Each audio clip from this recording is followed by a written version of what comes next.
जी, manual system का जो solution था मैनुअल सिस्टम के अगेंस्ट, वो कंप्यूटर जब आए तो उसमें फ़ाइल प्रोसेसिंग सिस्टम सॉल्यूशंस हमें मिला।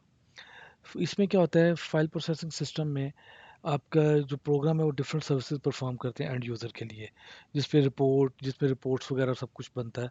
जैसे अगर आपने मेरा सी प्लस का कोर्स लिया हो, जावा का कोर्स लिया हो, और ऑब्जेक्ट ओरिएंटेड का कोर्स लिया हो, तो मैंने उसमें डिफरेंट किस्म की फ़ाइल प्रोसेसिंग करके डाटा को स्टोर करवाया है। तो फाइल प्रोसेसिंग सिस्टम आपके प्रोग्रामिंग लैंग्वेजेस के अंदर बनते हैं। इसकी कैरेक्टरिस्टिक ये होती है कि ये आपके प्रोसेस ड्रिवन डिज़ाइन होता है इसका, और इसका जो डिज़ाइन जो फोकस होता है वो हर डिपार्टमेंट की इंडिविजुअल रिक्वायरमेंट के ऊपर होता है। ठीक है। अच्छा, अब इसके अंदर हर डिपार्टमेंट की जो डाटा फाइल हैं और जो एप्लीकेशंस हैं वो अपनी सेपरेट हो सकती हैं। तो computer application and data file for each department, जैसे सेल्स, अकाउंट, एडमिन, और ये आपकी हर एक का सेपरेट होगा। Data files are regarded as belonging to the department or application rather than as a resource to be shared by all department। तो इसमें ऐसा नहीं होता कि कोई ये इसके यानी कि कुछ शेयर्ड फाइल्स हैं। हर डिपार्टमेंट, जो सेल्स वाले वो अपनी फ़ाइल रखेंगे, जो आपके जो आपके परचेज़ वाले अपनी फ़ाइल रखेंगे, ठीक है। हर एक के पास अपनी फ़ाइल्स होती हैं, तो किसी के पास जो है वो नहीं होगा, शेयर्ड फाइल नहीं होगी। लेकिन इसने बहुत से प्रॉब्लम सॉल्व कर दी है। जैसे आपकी बहुत सी कम्प्लेक्स कैलकुलेशन थी वो इसने सॉल्व की फाइल प्रोसेसिंग पे। बहुत सा काम जो आप मैनुअल करते थे वो कंप्यूटर में आके प्रोग्रामिंग के थ्रू आप उसको जो शो कर सकते हैं। अच्छा, अब इसके कुछ डिसएडवांटेज भी हैं। जैसे आपको कुछ शायद ये बात सुनते ही नजर समझ आ गई हो कि ये क्या बात हुई, शेयर्ड दोबारा वही बात आ गई, हर एक ने अपनी फाइल रखना है। तो ये एक इसका डिसएडवांटेज भी है।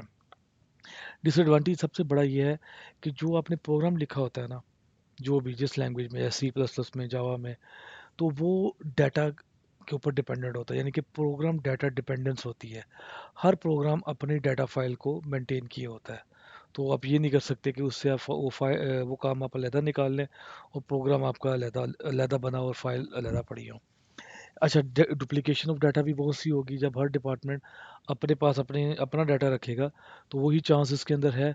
जैसे आपने डिफरेंट डिपार्टमेंट में जाके आपके स्टूडेंट का एड्रेस है वो आपको चेंज करवाना पड़ेगा। लेकिन काम काफ़ी ज़्यादा कंप्यूटराइज हो गया, बट फिर भी ये कुछ डिसएडवांटेज है। बहुत कम इसके अंदर डाटा शेयरिंग है, आपका सेंट्रलाइज कंट्रोल नहीं है।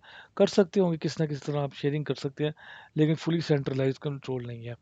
डेवलपमेंट टाइम इसके अंदर बहुत ज़्यादा लगता है, लेंथी डेवलपमेंट है। और स्टैंडर्ड जो आपने अप्लाई करने हैं वो भी आपको काफ़ी डिफ़िकल्ट है। जैसे आपने जो इसके ऊपर रूल्स डिफरेंट किस्म के अप्लाई करने हो, those are very difficult to apply. Maintenance cost बहुत ज़्यादा है। ठीक है, इसकी मेंटेनेंस कॉस्ट आपकी बहुत ज़्यादा है इन प्रोग्राम को मेंटेन करने के लिए फॉर लॉन्ग रन। अच्छा, ये देखें अब एक मैन्युफैक्चरिंग सिस्टम है।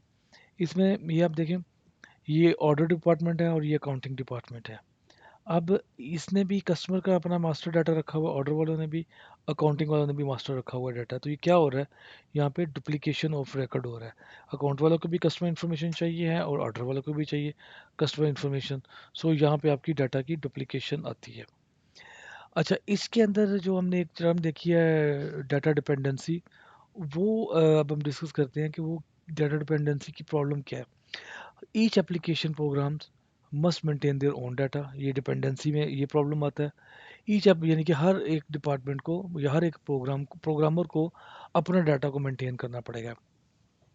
अच्छा, हर प्रोग्राम का जो है मेटा डाटा वो सेपरेट होगा।